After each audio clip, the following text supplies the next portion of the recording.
നെഹമ്യാവ്. പ്രിയ കൂട്ടുകാരെ, ഇന്ന് നമ്മൾ വിശുദ്ധ വേദപുസ്തകത്തിലെ 16-ാമത്തെ പുസ്തകമായ നെഹമ്യാവിലേക്ക് കടക്കുകയാണ് കേട്ടോ. പ്രവാസത്തിൽ നിന്ന് തിരിച്ചു വന്ന ഇസ്രായേൽ മക്കളെ മോശയുടെ ന്യായപ്രമാണം പഠിപ്പിക്കുവാനും അതനുസരിച്ച് നടക്കാൻ അവരെ ഉത്സാഹിപ്പിക്കാനുമായി വന്ന എസ്രയുടെ അതേ കാലയളവിലാണ് നെഹമ്യാവും ജീവിച്ചിരുന്നത്. രണ്ടുപേരും അർത്ഥശഷ്ഠ രാജാവിന് വേണ്ടി സേവനം ചെയ്യുന്നവരും ആയിരുന്നു. നെഹമ്യാവ് രാജാവിൻ്റെ പാനപാത്രവാഹകനായിരുന്നു. അർത്ഥശഷ്ഠ രാജാവിൻ്റെ വാഴ്ചയുടെ 7-ാം വർഷത്തിലാണ് എസ്ര രാജാവിൻ്റെ കൽപ്പന പ്രകാരം യെരുശലേമിലേക്ക് വന്നത്. ഒരു 13 വർഷത്തിന് ശേഷം ഒരു ദിവസം നെഹമ്യാവ് ശൂഷൻ രാജധാനിയിൽ ഇരിക്കുമ്പോൾ തൻ്റെ സഹോദരനായ ഹനാനിയും കൂടെ കുറച്ച് പുരുഷന്മാരും യഹൂദയിൽ നിന്ന് വന്നു. അവർ യെരുശലേമിൻ്റെ മതിൽ ഇടിഞ്ഞും അതിൻ്റെ വാതിലുകളൊക്കെ ഇപ്പോഴും തീവച്ച് ചുട്ടുകിടക്കുന്ന അവസ്ഥയിലും ഇരിക്കുന്നതിനെക്കുറിച്ച് നെഹമ്യാവിനെ അറിയിച്ചു. ഇതറിഞ്ഞ നെഹമ്യാവിന് വളരെ പ്രയാസമായി. അവൻ ദുഃഖിച്ചും ഉപവസിച്ചും കൊണ്ട് സ്വർഗത്തിലെ ദൈവത്തോട് പ്രാർത്ഥിച്ചു.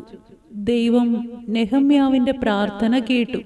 ദൈവം അർത്ഥശഷ്ഠ രാജാവിൻ്റെ ഹൃദയത്തിൽ പ്രവർത്തിച്ചു.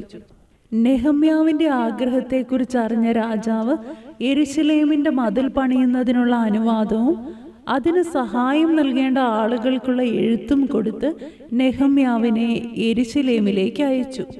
ഈ കാര്യത്തിൽ രാജാവിന് മാത്രമല്ല രാജ്ഞിക്കും ഒരേ മനസ്സായിരുന്നു. അങ്ങനെ നെഹമ്യാവ് യാത്ര പുറപ്പെട്ടു. നെഹമ്യാവിനോട് കൂടെ പടനായകന്മാരെയും കുതിരച്ചേവകന്മാരെയും രാജാവ് അയച്ചിരുന്നു. അവൻ വന്ന് നദിക്കക്കരെയുള്ള ദേശാധിപതിമാർക്ക് രാജാവിൻ്റെ എഴുത്തും നൽകി. ഇസ്രായേൽ മക്കൾക്ക് സഹായം ചെയ്യാൻ ഒരാൾ വന്നത് ഹോരാന്യനായ സൻബല്ലത്തും ദാസനായ തോബിയാവും കേട്ടപ്പോൾ അവർക്കത് അനിഷ്ടമായി തീർന്നു. നെഹമ്യാവിനെ രാജാവ് അയച്ചത് യഹൂദന്മാരുടെ ദേശാധിപതിയായിട്ടായിരുന്നു. തുടർന്ന് യെരുശലേമിലെത്തിയ നെഹമ്യാവ് യഹൂദയിലെ പുരോഹിതന്മാരെയും പ്രഭുക്കന്മാരെയും പ്രമാണികളെയും കൂട്ടിവരുത്തി. മതിൽ പണിയുന്നതിനെക്കുറിച്ച് അവരുമായി സംസാരിച്ചു. അവർ ആ നല്ല പ്രവൃത്തിക്ക് വേണ്ടി അന്യോന്യം ധൈര്യപ്പെടുത്തി. പരിഹസിക്കുന്നവരും നിന്ദിക്കുന്നവരുമായ ശത്രുക്കൾ അവർക്കുണ്ടായിരുന്നുവെങ്കിലും അവർ പണിയുമായി മുന്നോട്ട് നീങ്ങി. യെരുശലേമിൻ്റെ മതിലുകളും അതിൻ്റെ 12 വാതിലുകളും അതാതിടത്ത് താമസിക്കുന്ന ആളുകൾ മുൻകൈയെടുത്ത് പണിതു. ഇസ്രായേൽ മക്കൾക്ക് ഈ മതിൽ പണി സാധിക്കില്ല എന്നാദ്യം കരുതിയ ശത്രുക്കളായ സൻബല്ലത്തും തോബിയാവും അവർ പണിയുമായി മുന്നോട്ടു പോകുന്നതും അതവർക്ക് സാധിച്ചു വരുന്നതും കണ്ടപ്പോൾ അവരുടെ മനോവീര്യം കെടുത്തുവാൻ ശ്രമിച്ചു. ഒരു കുറുക്കൻ കയറിയാൽ പോലും അവരുടെ കന്മതിൽ ഉരുണ്ടു വീഴും എന്നൊക്കെ അവർ പറഞ്ഞു. എന്നാൽ ശത്രുക്കളുടെ നിന്ദയൊന്നും ജനത്തിൻ്റെ ഉത്സാഹം കെടുത്തിയില്ല. അവർ പണി തുടർന്നു. മതിൽ മുഴുവനും പാതി പൊക്കം വരെ പണിതു തീർത്തു. എന്നിട്ടും ശത്രുക്കൾ അടങ്ങിയിരിക്കാതെ ജനത്തിനിടയിൽ കലക്കമുണ്ടാക്കാനും അവരോട് യുദ്ധം ചെയ്യാനുമൊക്കെയായി പദ്ധതികൾ ഇട്ടു.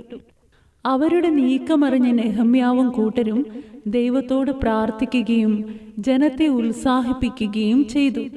കൂടെ ശത്രുവിൻ്റെ ആക്രമണത്തെ പേടിച്ച് അന്നു മുതൽ ഭൃത്യന്മാരിൽ പകുതി പേർ ആയുധം ധരിച്ചു നിന്നു. ബാക്കി പകുതി പേർ വേലയും ചെയ്തു. മതിൽ പണിയുന്ന എല്ലാ യഹൂദന്മാരുടെയും പുറകിൽ പ്രഭുക്കന്മാർ നിന്നു. പല പ്രതിസന്ധികൾ അവർക്ക് നേരിടേണ്ടി വന്നെങ്കിലും ദൈവം അവരോട് കൂടെയിരുന്നു. അവർ 52 ദിവസം കൊണ്ട് മതിൽ പണിതു തീർത്തു. അതിന് കതകുകളും വെച്ചു. തുടർന്ന് വാതിൽ കാവൽക്കാരെയും സംഗീതക്കാരെയും ലേവ്യരെയും ഒക്കെ നിയമിച്ചു.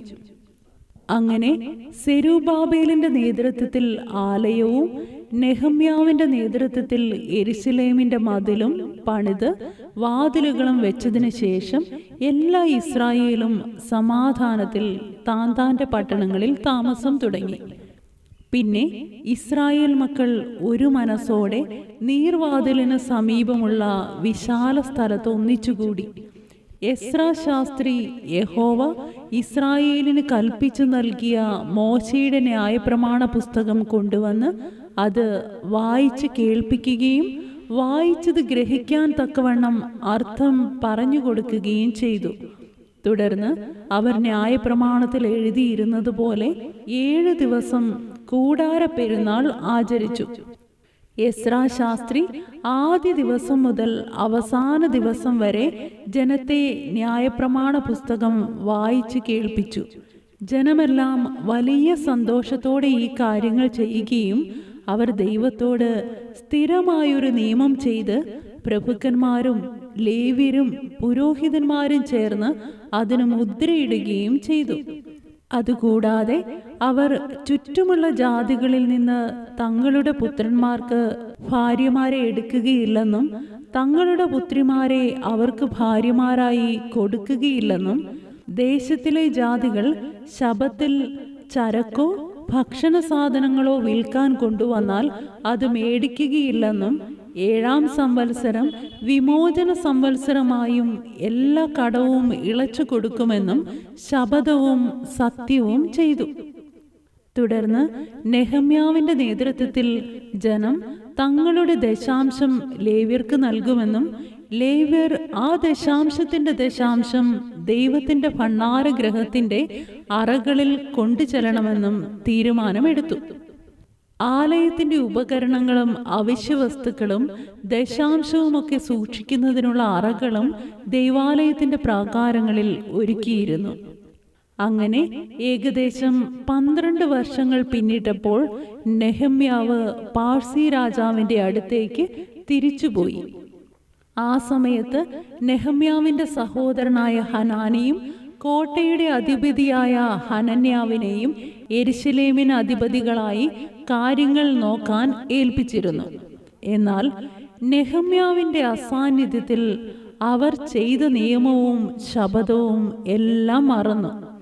ജനം ലേവ്യരുടെ അവകാശമായ ദശാംശം കൊടുക്കുന്നതിൽ മുടക്കം കാട്ടി. അതുകൊണ്ട് ദൈവാലയത്തിന്റെ കാര്യങ്ങൾ നോക്കേണ്ടിയിരുന്ന ലേവ്യരും സംഗീതക്കാരുമൊക്കെ താന്താന്റെ നിലങ്ങളിൽ വേല ചെയ്യാൻ പോയി. പലരും ജാതികളിൽ നിന്ന് തങ്ങളുടെ പുത്രന്മാർക്ക് ഭാര്യമാരെ എടുത്തു. മഹാപുരോഹിതനായ ഏലിയാശീബിന്റെ മകൻ അവരുടെ ശത്രുവായ സൻബല്ലത്തിന്റെ മരുമകനും ആയിത്തീർന്നു. അതുകൊണ്ട് തന്നെ ഏലിയാശീബ് ദൈവാലയത്തിന്റെ പ്രാകാരങ്ങളിൽ സാധനങ്ങൾ സൂക്ഷിക്കാൻ ഉണ്ടാക്കിയിരുന്ന ഒരു മുറി തോബിയാവിന് ഒരുക്കിക്കൊടുത്തു. ഈ സമയത്ത് നെഹമ്യാവ് രാജാവിന്റെ അനുവാദം വാങ്ങി തിരിച്ച് യെരുശലേമിലെത്തി. ദൈവാലയത്തെ പോലും അശുദ്ധമാക്കുകയും അതിന്റെ കാര്യങ്ങൾ ഉപേക്ഷിച്ച് കളയുകയും ചെയ്തതിൽ കോപിച്ച് നെഹമ്യാവ് പ്രമാണിമാരെ ശാസിച്ചു. അവൻ തോബിയാവിന്റെ വീട്ടു സാധനങ്ങൾ പുറത്തേക്ക് എറിഞ്ഞു കളഞ്ഞു. പിന്നെ ആ അറകളെ ശുദ്ധീകരിച്ച് ദൈവാലയത്തിലെ ഉപകരണങ്ങളും ഭോജനയാഗവും കുന്തിരുക്കവും വീണ്ടും അവിടെ വരുത്തി. ആ കാലത്ത് യഹൂദിയിൽ ചിലർ ശബത്തിൽ മുന്തിരിച്ചക്ക് ചവിട്ടുന്നതും കറ്റ കൊണ്ടുവരുന്നതും കഴുതപ്പുറത്ത് ചുമട് കയറ്റുന്നതും അവർ സ്വയം വിൽപ്പന നടത്തുന്നതും ജാതികളെ അതിനനുവദിക്കുന്നതും നെഹമ്യാവ് കണ്ടു. ശബത്തിനെ അശുദ്ധമാക്കിയതിന് അവൻ യഹൂദാ ശ്രേഷ്ഠന്മാരെ ശാസിച്ചു. തുടർന്ന് ശബത്തിന് മുൻപ് യെരുശലേം നഗരത്തിന്റെ വാതിലുകൾ അടയ്ക്കാനും ശബത്ത് കഴിയുന്നതുവരെ അത് തുറക്കാതിരിക്കാനും നെഹമ്യാവ് കൽപ്പിച്ചു. കൂടെ കാവൽക്കാരെയും നിർത്തി. ജാതികളുമായി ഇടകലർന്ന് വിവാഹം കഴിച്ചവരുടെ കുട്ടികൾ യഹൂദ ഭാഷ പോലും സംസാരിക്കാൻ അറിയാത്തവരായി തീർന്നിരുന്നു. നെഹമ്യാവ് അവരെ ശാസിച്ചു, ശപിച്ച് അവരിൽ ചിലരെ അടിച്ച് അവരുടെ തലമുടി പറിച്ചു. ഇനി ഇങ്ങനെയൊരു തെറ്റ് ചെയ്യരുതെന്ന് ദൈവനാമത്തിൽ സത്യവും ചെയ്യിച്ചു. തെറ്റ് ചെയ്ത ഏലിയാശീബിനെ അവിടെ നിന്ന് ഓടിച്ചു വിടുകയും ചെയ്തു. അങ്ങനെ നെഹമ്യാവ് അന്യമായതൊക്കെ നീക്കി അവരെ ശുദ്ധീകരിക്കുകയും എല്ലാ കാര്യങ്ങളും യഥാസ്ഥാനപ്പെടുത്തുകയും ചെയ്തു. തന്നെ ദൈവം ഏൽപ്പിച്ച കാര്യങ്ങൾ നിവർത്തിക്കുന്നതിൽ നെഹമ്യാവ് വളരെയധികം എരിവുള്ളവനും വിശ്വസ്തനുമായിരുന്നു. ഇതോടുകൂടെ നെഹമ്യാവിൻ്റെ പുസ്തകം അവസാനിക്കുകയാണ്. അടുത്ത വീഡിയോയിൽ അടുത്ത പുസ്തകത്തിലേക്ക് കടക്കാം. ദൈവം അനുഗ്രഹിക്കട്ടെ.